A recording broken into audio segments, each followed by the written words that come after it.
That's awesome. Hey folks, about to get some rain.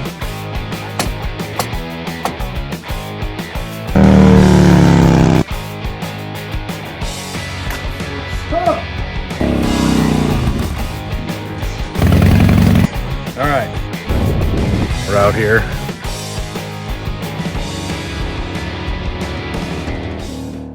Hey guys, welcome back to Three Amigos Motorsports. If you're new here, make sure you hit that subscribe button. We got a lot of new content coming, some trips coming up, part installs, bikes we're looking at, all kinds of variety. I mean, you'll see 15, 20 different bikes on this channel. So today, we're at Old School Harley-Davidson in Ellington, Connecticut. But adjacent on the property, we're actually at Castor Customs, who is brother to the owner of this dealership, and he has a shop here. He does a lot of custom work in there. So if you're in the area and you need something painted, he does from wild to, if you need a fender or a tour pack painted, he does it all. Does some great work, which we're going to look at in a minute here. So sit back and we're going to talk about these bikes in a minute here. All right, guys, I'm here with Brian from Old School Harley-Davidson, actually the owner here. Got a couple of his builds here, some bikes, I think you said for your kids, right? This one's mine, that one's for my kid, and the next one's for my other son, yeah. A couple of lucky kids. So we'll talk about, I think, this FXR first, which is a FXR with a Sportster heart in it. So yeah, so I've always had a soft spot for Sportsters. I've done quite a few Sportster builds over the years, and I just always have loved the motor and everything it kind of is. I was also into looking for a rubber-mounted Sportster setup, and my buddy had started talking to me about this frame that he was going to do, and that was back in like 2003. Fast forward a little bit, my brother took my bike out and totaled it one night, and so I was in the market for a new bike, and I was really leaning towards this, and that is about the time Harley-Davidson came out with a rubber-mounted Sportster. So I opted to go with a 2005 883R that we did all up and had that for years. And fast forward another 10, 15 years later, I ran into the guy and he still had this project sitting just like I had seen it in 2003. So I ended up buying it from him. And it was basically a raw frame that had been cut and modified and mocked up to fit a Sportster motor and a brand new 883 motor sitting there that he had got. this project's been brewing for a while. Yeah, I didn't realize it's been going long time. So I finally got the stuff. I took, actually back up just a hair, he wanted to sell me it just like it is, and I said, to me the money's in your motor builds. And so he told me he had a 92 cubic inch kit set up still, and so I said, if you put that in it, I'll do it. So I bought it. Motor and everything was out, raw metal frame, and we took it from all of that and made it into what it is you see today. Here, which is all new, everything. So, I mean, what do you got set up? I know you said it's a bit of a big bore out to a 92. Yeah, so it's a 92 cubic inch motor. We haven't dynoed it yet. I'm still breaking it in. We probably have 100 miles on this thing so far. Got a brand new FXDX front end on it. Thing is set up awesome. I've got Legend rear suspension on it. The thing rides, it's actually pretty amazing. I didn't expect it to ride that good. Super smooth, power for days.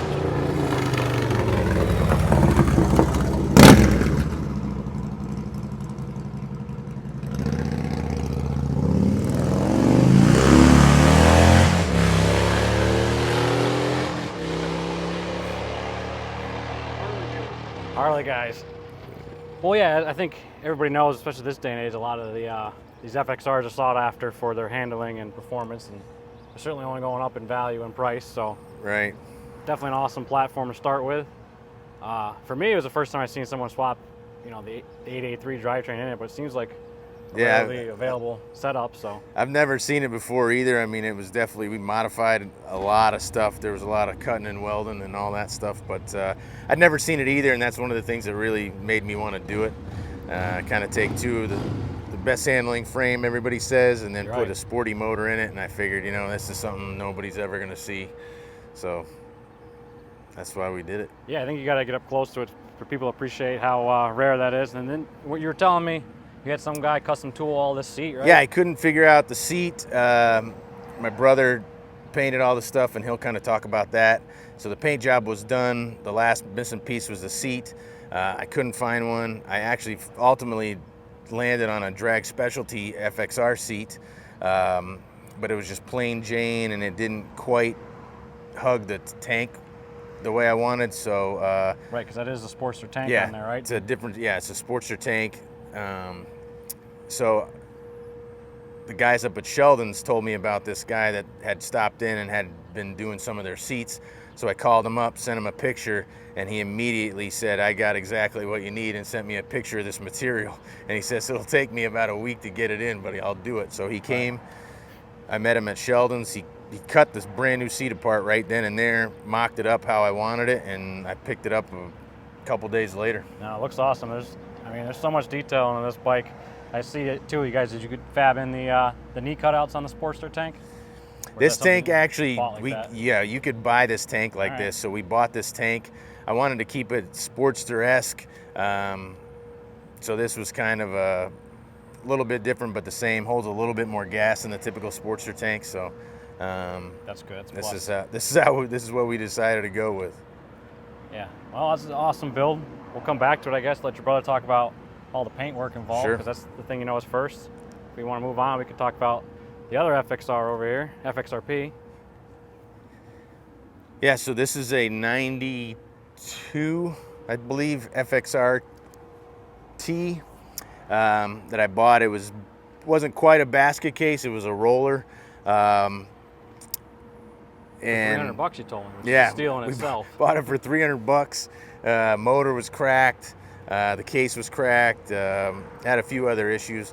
So short version is we tore it right down to the frame, sold off all the stuff we weren't using. I think the only thing we kept was the gas tank and the gas tank rear fender and the transmission, I believe. Maybe the wheels. And so we kept that.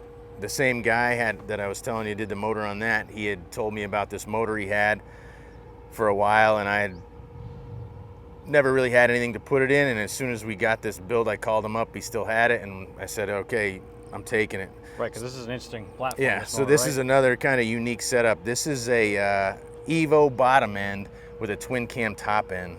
There was a company for a few short years, or I don't even know if it was that long, Spooth, which the name is on the case over here, made a design where you could take the Evo bottom end and match it up to the twin cam top end. So anybody that knows anything, tell you the bottom end and a Evo is better than the twin cam bottom end, and the top end and the twin cam is better than the Evo top end. So this was trying to make the best of both worlds, and for me, it was another opportunity to do something that you're not going to see every day. Yeah, it's rare. Surprise is not more common if taking the best of both worlds. Have you put this one on the dyno or not yet? We did, just to dial in the carburetor a little bit. I'm a big CV carb and the carb guy. As you can see, this one has an SNS on it right now. Yeah. The CV we had at the time had a couple problems. We were waiting on parts, so instead of waiting it out, we grabbed a SNS that we had and put that on there. We've got a cam in this one. It's about 100 cubic inch. No real head work, none of that stuff. My kid rides it, so I haven't done anything too crazy, but it'll get out of its own way for sure. Again, same thing with this one. We did a brand new FXDX front end, Legend rear suspension. This bike, crazy smooth. We had originally were building it to sell, and then once we kind of, as it was getting closer to being finished, we started thinking maybe, maybe we don't want to sell this one. I had the same problem. It's hard to let things go, let bikes go for sure.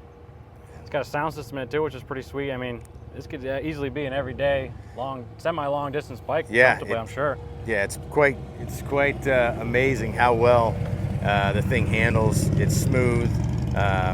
The fairing does a lot. I mean, it blocks the wind. It's pretty impressive. Yeah. The thing that throws me for a loop every time, because you get off a road glide, you see a big fairing like this, you get on it. This bike seems so light compared. It seems like a toy. Yep. And once again, spared no detail. I mean, everything's powder coated. Your brother did an awesome job painting it, which we'll let him talk about.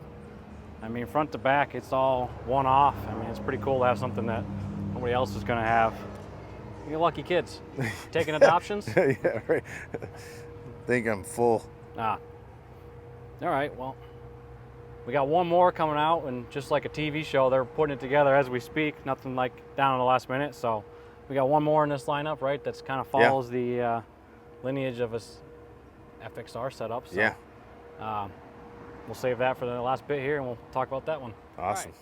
So now, the newest version of this lineup here, 2022 ST, right? That's right. For one lucky kid. I don't even know where to start. It's just a amazing bike, and you know, I said earlier, it makes it sound like TV shows where they're like, you know, wrapping up final touches and everything. It's got to catch a truck tomorrow, but that's actually what's happening. That's right. It looks like your brother just finished up. You guys are just dusting it down, pulling it. So it's your first time seeing it in the sunlight, right? Yeah, it's the first time seeing it all together, actually. So, I mean, we've already been looking at this thing for the last hour, inside and out. It's one of those bikes, every time you look at it, you notice a new detail. So it's pretty awesome. Where do you come up with all the ideas for paint like this? Well, this build, I'm on the new product development committee for Harley-Davidson, so I've seen this bike probably a year, 2 years ago, the concept, and just really got excited for it. We had started building that bike over there at the time and just was super excited. Obviously, you can't tell anybody about it, so just sitting there waiting. But they came out with a pre-order sale, and I ordered this thing right out of the gate with the intent of trying to be the first one to customize one and do the old FXRP style look onto it. I talked to my brother. He says, yeah, man, we can do it. And so that's what we did. Yeah. I picked out the exhaust and bars and a couple other things like that. And he basically did the rest. But to answer your question, everybody asks me when they see me riding one of these bikes, they're like, hey, where'd you come up with the paint scheme? And they're like, how'd you choose the colors? How'd you choose the scheme? Where'd you get the idea? And it's quite simple. I just basically tell them I bring it over to my brother's shop and drop it off. So you let him use all the imagination. That's it. There's been bikes I didn't even know what color they were going to be when I picked them up, but that's awesome. That's basically how it works. Well, that's trust, and he hasn't steered you wrong yet. I mean, three completely unique setups, and they're all equally as awesome. Yeah, I mean, it's incredible. We'll let him talk about the paint, but as far as setups, so looks like you have thrashing risers over here, and yeah, thrashing risers. We got the FX bars. See some Avon grips on there. Yeah, Bassani exhaust. Even splurged for the OEM Rockford Fosgate soundbar. Yeah, that's worth its weight in gold there, as everybody knows. You can't get those, so luckily I knew somebody. But I feel like you got connections. Yeah, I might have known somebody, but that's been sitting in a corner for quite a while. But got that and my old faithful Drag Specialties lay-down license plate frame and nice things detail, like that. Yeah. I think we're going to put some black levers on it after this video, but like you said, it was crunch time, and that's how it goes sometimes. Yeah, you're really trying to catch a trailer tonight, you said, right? I'm trying to, Sunday night, I think I'm going to load up. I got 3 bikes going to Georgia. This is one. And heading down to Georgia to drop these things off and blast back, see if I can make it back by Tuesday. So I know you said you were teasing your kid a little bit. You sent him some photos, but just everything ripped apart. Didn't even give him a real Right, idea no, he yet. doesn't even really know what color it is. He has a helmet that he hoped it would match, and that's about it. So he's getting the same treatment that everybody else gets, like myself. I drop it off, I don't know what it's going to look like till I show up. That's awesome. That's an awesome surprise. You should hopefully capture some of that on film. Yeah. I know we're holding this video, so we're not ruining the surprise. And then back to what you were saying earlier, this was the first thing that caught my eye. The fact that your brother made those work, you know, the old style FXRP, I should say, right? Yeah. Light pods, I mean, he made those up from scratch, and they fit the fairing beautifully. I'm telling you, you guys could patent and sell those. I think everybody and their brother's going to want those for that retro look. Yeah, it's pretty wild. And I like how he did the ambery orange lenses too. It goes with all the paint scheme.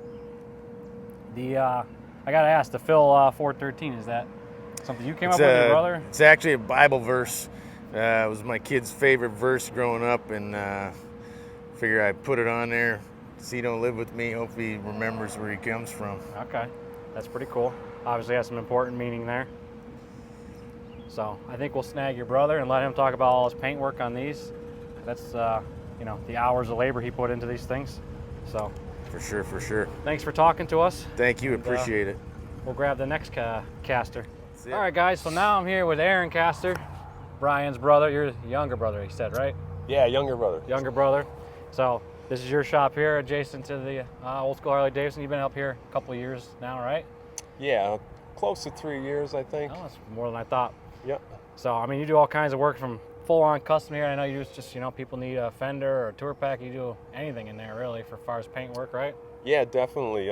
We do anything from little scratch, little dents, color matching. A lot of guys are doing some fat tire kits or stretch bags, so we do everything from that to full-out customs. That's awesome. Another day we'll have to get a tour of your shop. Yeah, definitely, man. So I know everybody wants to start with the bike, so this ST for your nephew, that would be.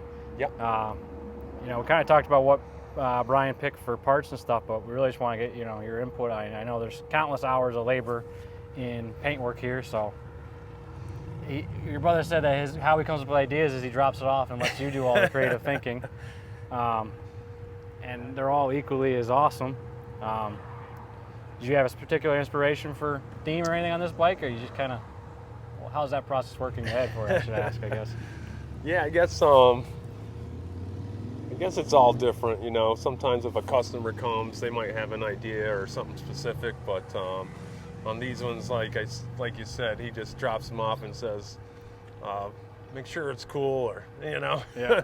So it's all on me, but this one he had a color in mind. He just bought a helmet, his son did, that was kind of a candy red. So I'm like, I'll do it that color, and then you know, sometimes I just start going and come up with something.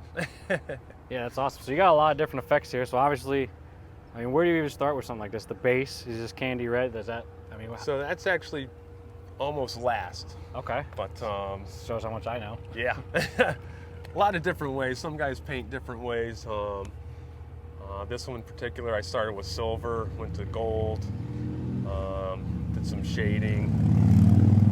So a lot of layers. A lot of layers, yeah. Definitely a lot of layers. And then did some silver leaf on it, which I candied over it. Did some swirl work. Yeah. So that's all hand-turned leaf here. Yep, hand-turned silver leaf underneath. Awesome, awesome. Yeah, now that you say it, that makes sense, because you can see under that candy red, you can see the gold and the silver pearls coming out in different. So I mean, so that silver right here, that would be your base. Yes. Okay, and then everything, and then your gold. Yep. So obviously you masked differently to bring out those different pinstripes as you did them as a base. Exactly. Yep. I mean, how many hours would you say you have in just painting something like this? Let's see. This one was kind of on and off doing everybody else's customers' work, but if I had to guess, there's probably close to 60 hours, I would say. So solid week and a half work week. Yeah. And it shows. I mean, this, like I said, like, every time you look at this bike, I'm noticing new details. Appreciate it. Yeah, I mean, it's awesome. I wish I kept the bike long enough and could justify, you know, paying for one of these. Right. So the first thing that caught my mind is, I know your brother said he had the idea, but the FXRP light pods. So what did you have to do to make those work? Because I think you're the first in the world to literally put those on a new ST. Yeah. So that was one of the big things we wanted to do with this bike. This is basically, in our eyes, it's kind of the new generation of the FXR. Absolutely, yeah. So, as on that one, we did that. You can buy the kit. So this one, obviously, no one makes it. So, what we did, we had a set of those ones. Yeah. And what I did is I ended up just cutting the round part off of it, and then I fiberglass molded this to the fairing so it would fit perfectly. Make it one off, and well, it came out awesome. I mean, they look like they belong there, and I like it better with them than without, certainly. I think it just makes the fairing a little more proportional and just fills it out nice. Complements, you know, everything, the windshield. So these circles here, those all, is that pinstripe or is that all airbrush? Yeah, that's all, so that's all airbrush. Just a little different design. Put some black in the red parts, and then I put some subtle red in the black parts. And that's the other thing I noticed. I know you're finishing some details, but you laid in these blinkers here, and so these are obviously the pods function as running lights. They're switched individually, I think I noticed, right? Yeah. Yep. But integrated blinkers in the fairing there. That's pretty cool. You inlaid those. Yeah. And I think sorry to cut you off. Noticed them on the back too, right? Yep. So we decided to inlay those on the front and on the back of the saddlebags just to give it a little something extra. It's always nice to have a little extra light, but something that no one else has too, you know. Very cool. So this was the 92 FXRT. So we kind of, again, we already went over everything done on this, but again, let's talk about your paint work. Certain inspiration for this one, or? This is another one of those, make it cool. Yeah. I always like this colors. So it's, you know, I think this one was called Ruby Red Slippers, something close to that, and I always liked it. I feel like doing something, you know. It's got like a little bit of color, not color shift, but like, you know, there's some of the red, and you get more of the brown in different lights, the root beer color, I should say, and then I think down here with like less sun, it's almost more like a burgundy, so it's got that cool color shift in every different angle. Yeah, definitely. And then the gold's a nice set off with the black. So the gold, you got some, I think that's like a, what kind of technique is that there? Like a lace technique, or? Yeah, so this one's, there's some lace there. Call this like sunburst, some airbrushing, this design. And on the back, I wanted to do like a offset big Harley thing with some lace on it, just something different to blend in it, and you know, Very cool but different. Yeah, they're all awesome in their own ways. And then I guess, did you French in the lights there too, or? Yeah, so this one I wanted to do some more lights, you know. So we got these lights, we Frenched these ones in. As you can see, we also did the speakers in the bags and in the fairing. Did the little touchpad there. Make it easy, use Bluetooth. Yeah, it's nice to have audio. I mean, this could easily be a daily rider. Yeah, for sure. You got everything you would want. Fun bike, and you still got some tunes and another unique build. Right. So then, lastly, but not least at any means, the Sportster FXR, for lack of a better term. I really like all the different, you know, pretty simple color choice, but like I think it makes you focus even more on how much detail is in the different shades and textures and patterns and everything. I mean, so what would be the process with this? What was you know, the base for this bike? Yeah, so this one, I felt like doing a black and white bike. So white would be the start. Yeah. And then just take black and do your patterns and you know, make it cool again. Like the gas tank, I want to do something a little crazy. Yeah, that's my favorite part there, that checkered pyramid effect. How did you lay that out? Yeah, so that one, it took a while. It's a lot of airbrushing, pulling out little triangles, one at a time, kind of, and just going. Yeah, I can imagine, and I have no idea what I'm talking about, but I can imagine how much time it takes to paint those and get all your highlights and lowlights to every triangle. So you probably hand cut out each one of those triangles to make that work. Yeah. Yep. So and then airbrush for highlight. Yeah, exactly. Very cool. And then like this one, I'm sure obviously was right down the frame. Is the frame powder coated, or is that all painted as well? So this one we painted everything on it, even the exhaust, because this exhaust, obviously they don't make a Sportster FXR exhaust. Right. So we took the Thunder header, customized it, make it fit. So we painted that also. Awesome. And if we can do it, we will do it. Yeah. I mean, awesome work. Appreciate it. Thank you. I think another day we'll take you up on, we'll have to do a tour of your shop and see some of your other work. And Yeah, definitely. If anybody needs any custom work done here in the area, you know, Aaron can hook you up. He does it all. So come see him. Hopefully we didn't miss anything. Thanks for taking time to talk to us, and make sure you guys hit that subscribe button, and thanks for watching. Thank you.